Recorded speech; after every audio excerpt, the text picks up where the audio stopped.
मला असं वाटतं की आपल्या देशामध्ये संविधानाने आपल्याला व्यक्ती स्वातंत्र्य दिलं आहे आणि आमचे ज्येष्ठ पदाधिकारी जे 15 वर्ष डोंबिवलीचे ब्लॉकचे अध्यक्ष राहिलेले आहेत, त्यांनी महानगरपालिकेच्या निवडणुका लढवल्यात। आज त्यांचं वय 72 आहे। असे आमचे सिनियर पदाधिकारी यांच्यासोबत यांना एक फोन केला जातो की मामा तुमच्याशी काम आहे। मामा त्यांच्या मिसेसला घेऊन ते स्वतः हॉस्पिटलमध्ये होते, काम आहे तुम्ही बाहेर या असं खोटं बोलून त्यांना बोलवलं आणि बीजेपीचे जिल्हाध्यक्ष आणि त्यांच्याबरोबर असलेले त्यांचे पदाधिकारी ज्यांची पार्श्वभूमी अतिशय गंभीर गुन्हे त्यांच्यावर दाखल आहेत, गुन्हेगारी प्रवृत्तीची पार्श्वभूमी आहे, अशा गावगुंडांना घेऊन त्यांना धमकवण्यात आलं, त्यांना जातीवाचक त्यांची लायकी काढण्यात आली आणि त्यांना साडी घालण्याचा जो प्रकार त्यांनी केला भाजपच्या पदाधिकाऱ्यांनी त्याचा जेवढा निषेध करायचा तो कमी आहे।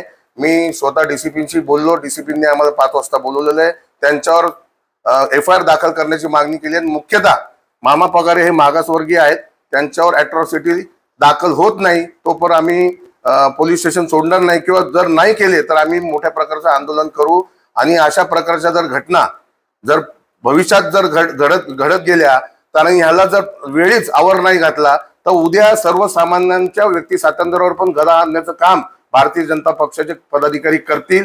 मला असं वाटतं आपल्याला सर्वांना माहिती आहे, गेल्या 11 वर्षापासून राहुलजी असतील, जवाहरलाल नेहरूजी असतील, इंदिराजी असतील, सोनियाजी असतील, मनमोहन सिंगजी असतील, काँग्रेसच्या अनेक ज्येष्ठ नेत्यांवर असे व्हिडिओ त्यांनी बनवून किंवा असे फोटो त्यांनी एडिट करून त्यांनी पोस्ट केलेले आहेत सोशल मीडियावर। पण काँग्रेसने कधीही अशा प्रकारे कुठल्याही भाजपच्या कार्यकर्त्यांनी पोस्ट सोशल मीडियावर टाकली म्हणून त्याला जाऊन मारहाण करणं किंवा अशा प्रकारचे घाणेरडे प्रकार करणं हे आमच्या काँग्रेसच्या रक्तामध्ये नाही, ही आमची संस्कृती नाही। काँग्रेस पक्ष हा लोकशाहीला मानणारा पक्ष आहे, संविधानाला मानणारा पक्ष आहे आणि आम्ही 11 वर्ष झाले आम्ही भाजपच्या विरोधात आंदोलन करतोय, मोर्चे करतोय, आपण सर्वजण ते कव्हर करता। पण अशा प्रकारची कुठली गलिच्छ भाषा असेल किंवा अशा प्रकारची मारहाण असेल किंवा असं व्यक्ती स्वातंत्र्यावर गदा आणण्याचं काम असेल हे कुठल्याही काँग्रेसच्या कार्यकर्त्यांनी असेल, पदाधिकारी असेल, त्यांनी आजपर्यंत केलं नाही।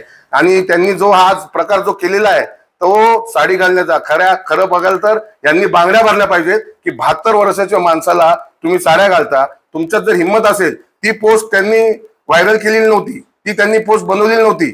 मामांना जी पोस्ट आली होती त्यांना पोस्ट फेसबुकवर आली त्यांनी ती फॉरवर्ड केली होती।